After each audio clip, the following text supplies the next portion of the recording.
Je suis persuadé, dans cette époque d'incertitude, il faut de l'expérience, il faut avoir son réseau, il faut savoir comment gérer la ville. D'autant plus qu'il y a 2 conseillers municipaux expérimentés qui partent. Je pense vraiment pas que c'est le bon moment pour un changement à la mairie. Vous êtes 4 candidats pour la mairie, vous vous sentez en danger cette année? Écoutez, chaque élection est à prendre au sérieux. Il y a des candidats très valables, avec des profils différents du mien, en tout cas pour certaines, pour dire ça comme ça. Mais je pense que le fait que mon parti est uni derrière moi, germanophone et roman tout confondu, qu'on a une alliance avec les Verts, je suis assez confiant, même s'il peut y avoir un deuxième tour avec 4 candidats, qu'à la fin, je vais défendre la mairie pour le PS et pour la gauche biennoise. La mairie à Bienne est en main socialiste depuis le début du mandat de votre père en 1976. Vous n'avez pas peur d'une envie de changement au sein de la population ?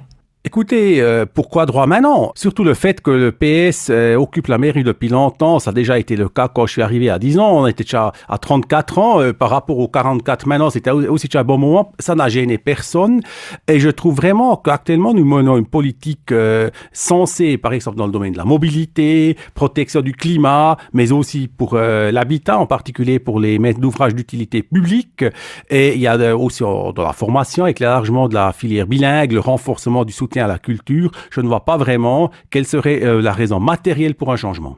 L'année 2020, c'est évidemment l'année du coronavirus. Les priorités ont changé, la façon de faire campagne aussi. Et vous écrivez sur votre flyers, vous l'avez d'ailleurs dit en début d'interview, la continuité en période d'incertitude, les conditions actuelles, c'est entre guillemets un avantage pour vous, candidat sortant ? Je ne sais pas si c'est un avantage dans les yeux de la population. Là, il faut aller faire un sondage dans la rue. Mais moi, je suis persuadé que c'est un avantage pour la ville d'avoir des gens expérimentés. D'ailleurs, on a montré qu'on sait gérer les éléments de la pandémie qui concernent la commune, qui concernent la ville, vraiment avec une main calme, mais efficace. Je rappelle aux mesures prises pour quand même permettre l'accès dans les espaces verts pendant la période du confinement, le soutien au commerce local ou encore la distribution de masques pour les commerces quand ils ont été réouverts. En cas de réélection, quelles seront vos priorités pour la prochaine législature ? Je pense que c'est un peu les mêmes que j'ai mis en évidence tout à l'heure. Il faudra continuer avec une politique de la mobilité durable qui a au centre les transports publics, le vélo et les piétons.